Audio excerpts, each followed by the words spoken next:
राकेश जी, ये जो किताब आ रही है आपकी भूमंडलोत्तर कहानी, इसके बारे में बताइए। इसमें भूमंडलोत्तर कहानी का क्या मतलब है? बहुत दिलचस्प सवाल है। भूमंडलोत्तर कहानी का मतलब क्या है? पिछले 2 दशक में जो बदलाव आए हैं राजनीतिक, आर्थिक, और जिसे हम भूमंडलीकरण के नाम से जानते हैं, उदारीकरण के नाम से जानते हैं, तो इस समय में कथाकारों की जो एक नई पीढ़ी हमारे सामने तैयार हुई है, उनकी कहानियां जो हैं वो इस समय के साथ किस तरह का संवाद करती हैं, उसको समझने की एक आलोचनात्मक कोशिश है। तो इस समय के दौरान, इस कालावधि में जो कहानियां लिखी गईं, उसमें से कुछ वैसी महत्वपूर्ण कहानियां जो मुझे लगता है इस समय को समझने के लिए जरूरी हैं, उन कहानियों पर, वैसी 23 कहानियों पर मैंने 23 आलोचनात्मक निबंध लिखे हैं, जिसका यह संग्रह है। तो आधार इसे छाप रहे हैं, और भूमंडलोत्तर कहानी जो है वो आपके आलोचनात्मक लेखों पर आधारित किताब है। इन लेखों में क्या कुछ करने की कोशिश आपने की है? क्या कोई नए प्रयोग किए हैं? देखिए, पहली बात तो मैंने कहा कि इस समय को कहानियों के आलोक में पढ़ने की कोशिश है। आपने प्रयोग की बात की, तो निश्चित तौर पर आलोचना के क्षेत्र में कुछ रचनात्मक प्रयोग भी आपको यहां पर देखने को मिलेंगे। जैसे कुछ लेख जो हैं, आलोचनात्मक लेख, वो पत्र की शैली में हैं, एक डायरी की शैली में है, उसमें एक वैसा भी लेख है जो कहानी की शैली में है।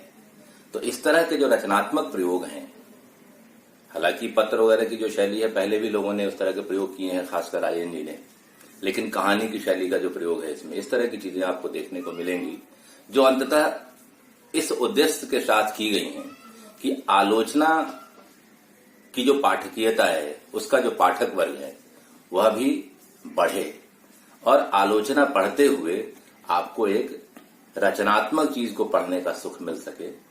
ये मेरी कोशिश रही है इन आलोचनाओं को लिखते हुए। तो अब ये बता दीजिए कि कुल कितने लेख हैं, कहां से आ रही किताब और कब आ रही है? कुल 23 कहानियों पे मैंने लिखा है, और दरअसल यह सिलसिला शुरू हुआ था आज से 5 वर्ष पहले। समालोचन नाम की जो एक बहुत महत्वपूर्ण ई पत्रिका है, वहां पर एक सीरीज के रूप में, एक लेखमाला के रूप में ये लेख छपे थे। अब उन्हीं का यह संकलन आधार से आ रहा है, और इस विश्व पुस्तक मेले में उम्मीद है कि ये किताब आ जाएगी। ये जो भूमंडलोत्तर कहानी है, वो कौन से तत्व हैं जो इसे दूसरी कहानियों से अलग बनाते हैं और अपने समय के लिए खास करते हैं? देखिए, जब हम भूमंडलोत्तर समय या भूमंडलोत्तर कहानी की बात करते हैं, तो निश्चित तौर पर आपने भी कहा कि वो कौन से तत्व हैं जो इन्हें पिछले समय से अलग करते हैं। तो भूमंडलीकरण की शुरुआत के पहले तक का जो समय है, आप देखेंगे कि कुछ खास तरह के मूल्यों के निर्माण का समय है। लेकिन उसके बाद जो समय आया, वहां उन मूल्यों के विघटन की स्थिति आपको देखने को मिलेगी।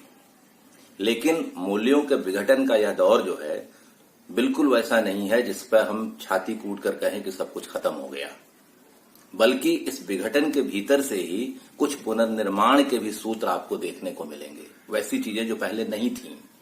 आज अस्मिताबोध का जो विमर्श है, वो किस तरह आगे आ रहा है, समलैंगिकता की बात है, थर्ड जेंडर के जो प्रश्न हैं, पर्यावरण के प्रश्न हैं, ये वो ऐसी चीजें हैं जिन पर पहले बात नहीं होती थी, या उस तरह से नहीं होती थी, उतने मुखर तरीके से जो आज हो रही हैं।